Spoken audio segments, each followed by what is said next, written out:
I'm Will Fudeman. I'm a licensed acupuncturist, graduated from the New England School of Acupuncture.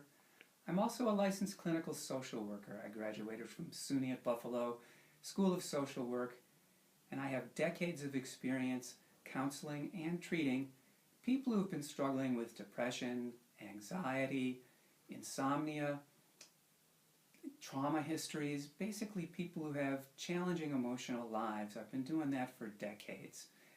And this is the first in a series of short videos where I'm going to talk about emotional healing with Chinese medicine.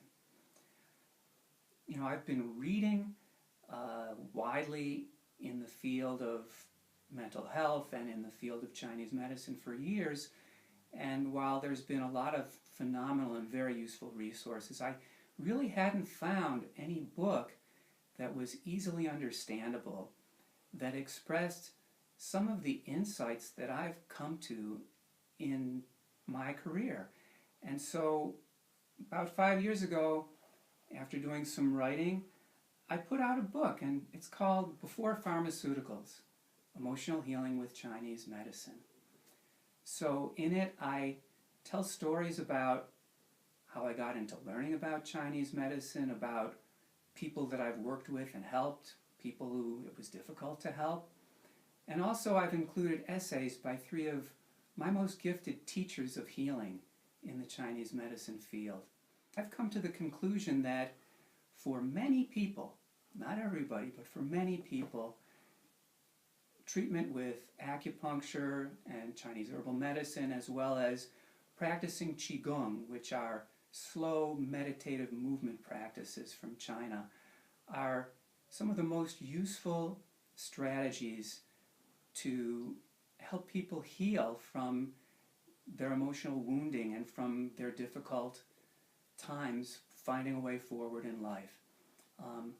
And one of the reasons I call the book Before Pharmaceuticals is it's my suggestion that both people struggling with difficulties and therapists who are working with these kinds of people suggest that people try something like Chinese medicine or other traditional forms of healing before sending people to use pharmaceuticals, because in fact Chinese medicine has been helping people balance their emotional lives for thousands of years before pharmaceuticals were ever invented.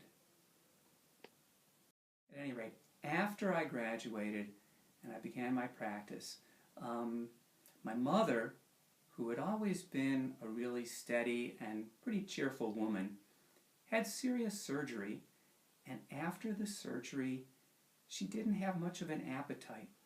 She called her doctor's office, and the nurse she spoke to recommended and prescribed an SSRI antidepressant drug for her to take. Unfortunately, this caused a real crisis for her and for our whole family. My mother was suddenly extremely anxious, so anxious she couldn't sleep at all. She wanted to crawl out of her skin, and she actually was talking about wanting to kill herself so that she could just get out of the miserably uncomfortable way she felt.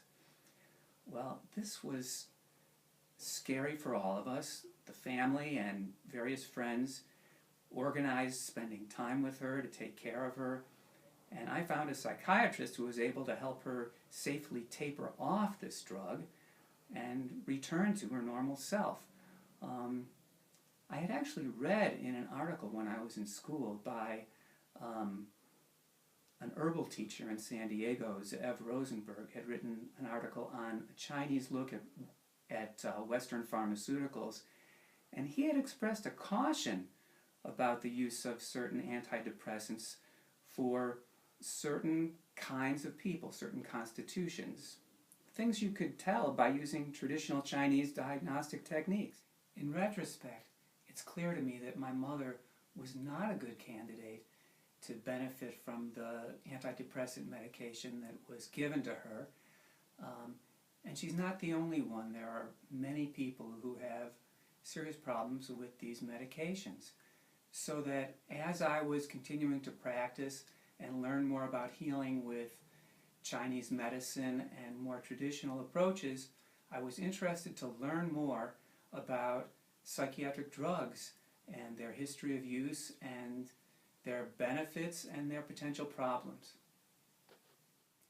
In 2010, a new book came to my attention, a book by Robert Whitaker, which I went out and got. It goes in depth into trying to understand the history and use and the long-term effectiveness or problems with psychiatric drugs, and it's called Anatomy of an Epidemic: Magic Bullets, Psychiatric Drugs, and the Astonishing Rise of Mental Illness in America.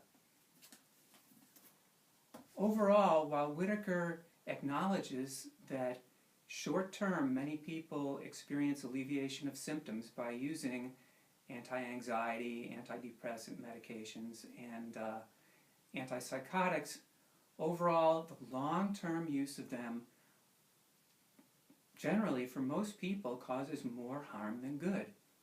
Now, this information is not to make any of you think, if you're taking any of these psychiatric meds, oh my God, I better stop taking them. It's absolutely not the case. If you're benefiting, that's great. If you have problems with your drugs, you don't just stop. You need to talk to your physician, your prescriber, to find a safe way to do what's best for you. But the information that Whitaker came up with was that the whole supposed theory that there's a chemical imbalance in the brain that causes mental illnesses, there's apparently no evidence whatsoever that that's the case. After what I'd experienced in living through my mother's crisis, and after all the information I took in from Whitaker's book, I felt increasingly that I wanted to share things that I had learned about how Chinese medicine has offered for thousands of years before pharmaceuticals were ever invented, approaches and strategies to harmonize our emotions and to help us lead balanced lives. So if you're interested in finding out more about it, I encourage you to check out the information at the end of the video about my book, Before Pharmaceuticals. In our next video, we're going to be talking about the treatment of children.